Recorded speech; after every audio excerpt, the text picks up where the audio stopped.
Tu veux son attention? Tu veux qu'il te remarque, qu'il vienne vers toi, qu'il prenne enfin conscience de ton existence? Alors arrête tout de suite ce que tu fais. Parce que la stratégie que tu utilises, lui écrire, lui courir après, lui répondre au quart de tour ne fonctionne pas. Pire encore, elle produit l'effet inverse. Quand tu insistes, quand tu multiplies les messages en pensant qu'il finira par se rendre compte de ton intérêt, ce que tu fais en réalité, c'est l'étouffer.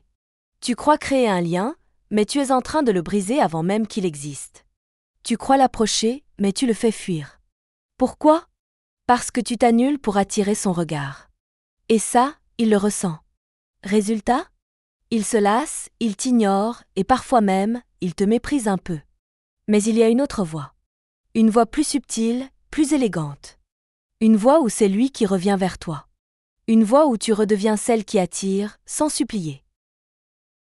Tu crois peut-être que lui écrire sans arrêt va le rapprocher de toi. Tu te dis que plus il te lit, plus il pense à toi. Mais en réalité, c'est tout l'inverse. Plus tu t'imposes, plus tu deviens invisible. Chaque message que tu lui envoies est un pas de plus vers l'indifférence. L'attention, ça se gagne par l'absence, pas par la présence constante. Si tu veux vraiment qu'il pense à toi, arrête de saturer sa boîte de réception. Un message toutes les heures, c'est l'étouffer. À force, tu ne l'obsèdes pas, tu le fatigues. La rareté intrigue. L'attente attise. Si tu deviens une habitude, tu perds tout impact. Mais si tu te fais rare, si tu écris moins souvent, alors chacun de tes messages devient un petit événement. Et crois-moi, il les lira avec une autre intensité. Essaie d'écrire moins souvent. 1 ou 2 fois par semaine. Juste assez pour rester dans son esprit, sans jamais t'imposer. Laisse une trace, pas un flot. Et surtout, ne sois pas toujours celle qui commence. Laisse-lui l'espace pour te chercher, pour se demander ce que tu deviens. Parce que plus tu es présente, plus il prend ta présence pour acquise. Et plus tu deviens discrète, plus tu deviens précieuse. Il y a un pouvoir immense dans le silence. Utilise-le. Ne le fuis pas. C'est dans l'absence que naît le désir. Parfois, ce n'est pas ce que tu fais qui attire l'attention, mais ce que tu arrêtes de faire. Ignorer un homme de temps en temps, c'est loin d'être de la manipulation. C'est une façon de reprendre ta place. Quand tu es tout le temps là, quand tu es toujours disponible, tu deviens invisible. Il n'a plus besoin de te chercher. Il sait que tu répondras. Il sait que tu viendras. Alors il ne fait plus d'efforts. Mais si, soudainement, tu t'éclipses. Il s'interroge. Il s'inquiète. Il se remet en question. Ne sois pas toujours là où il t'attend. Éloigne-toi un peu. Pas pour le punir, mais pour créer de l'espace. Cet espace, c'est ce qui lui permettra de réaliser ton importance. De comprendre ce que tu apportes quand tu es là. De ressentir ton absence comme un vide. Mais attention, tout est dans la mesure. 1 semaine, 10 jours, pas plus. Ce silence, s'il est trop long, peut devenir un mur. Le but, ce n'est pas de l'effacer de ta vie, mais de lui rappeler à quel point tu comptes dans la sienne. Laisse-lui ce temps pour se poser les bonnes questions. Tu verras, il reviendra de lui-même. L'inaccessibilité maîtrisée, c'est une forme d'élégance. Ce n'est pas ignorer pour ignorer. C'est faire comprendre que ton temps est précieux, que ton attention se mérite. Répondre à ses messages dès la première seconde, dire oui à toutes ses propositions, c'est confortable, mais ça ne stimule rien. Pour qu'il s'investisse, il faut qu'il sente qu'il doit faire un pas vers toi. Alors oui, parfois, tu ne répondras pas tout de suite. Pas par jeu, mais parce que tu as une vie, des choses à faire. Et quand il t'écrit pour te proposer un rendez-vous, ne te précipite pas. S'il veut vraiment te voir, il attendra. Dis-lui que tu n'es pas disponible ce jour-là. Suggère un autre moment ou laisse simplement planer un flou. Ce n'est pas un refus. C'est une invitation à faire plus d'efforts. Les hommes ont besoin de défis. S'ils obtiennent tout de suite, ils se lassent.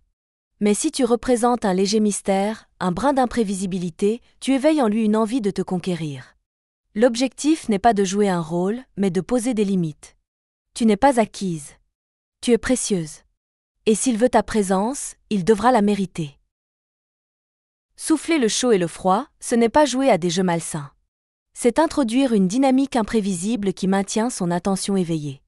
Ce que tu veux, ce n'est pas le perdre, mais éviter qu'il s'installe dans la routine. Réponds parfois rapidement à ses messages, puis d'autres fois, prends ton temps. Montre-lui que tu es présente, mais pas toujours. que tu es disponible, mais pas systématiquement. Un jour, dis oui à une invitation. Un autre, décline poliment sans te justifier. Ce va-et-vient subtil ne doit pas devenir un schéma calculé, mais une expression naturelle de ta liberté. Tu n'es pas une option toujours accessible. Tu es un choix, un vrai.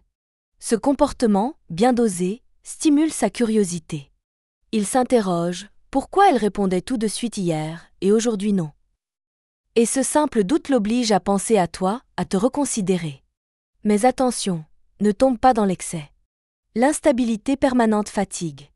Il faut alterner chaleur sincère et distance légère, sans tomber dans l'exagération. L'idée, c'est de rester dans la phase de séduction, même quand il croit t'avoir déjà conquise. Et c'est là que tu deviens inoubliable. Tu veux son attention? Alors sois toi-même. Pas la version que tu crois qu'il attend. Pas une copie conforme de ses goûts. Juste toi. Changer ton comportement, ton apparence, ta façon d'être pour plaire à un homme, c'est une erreur. Parce que même s'il finit par t'aimer, ce ne sera pas toi qui l'aimeras, mais une illusion. Et tôt ou tard, cette illusion se fissure. Rien n'est plus attirant qu'une femme qui se respecte. Qui sait ce qu'elle veut, qui assume ce qu'elle est. C'est cette confiance qui fait toute la différence. Si tu dois te transformer pour qu'il t'accorde un regard, alors il ne vaut pas ton intérêt. Et si tu réussis à attirer son attention en étant quelqu'un d'autre, tu vivras avec la peur constante d'être découverte. L'amour vrai ne demande pas de se travestir. Il commence quand tu es capable de dire « Voici qui je suis ». Prends ou laisse. C'est justement cette sincérité, cette solidité intérieure, qui marque les esprits. Être authentique, c'est refuser d'être façonné par le regard des autres. Et c'est cette force qui attire vraiment, profondément. Tu veux qu'il t'aime? Commence par t'aimer toi. Tu n'as pas besoin de courir après quelqu'un pour qu'il te voie. Tu n'as pas à t'effacer pour qu'il t'aime. L'attention que tu mérites ne se quémande pas. Elle se provoque. Et ces 8 stratégies ne sont pas des jeux, ce sont des rappels de ta valeur. Reprends ta place. Crée le manque. Joue avec l'espace et le silence. Sois mystérieuse, vraie, entière. Et regarde le changement s'opérer. Si cette vidéo t'a parlé, abonne-toi à la chaîne, laisse un like et partage-la à une amie qui a besoin d'entendre ça.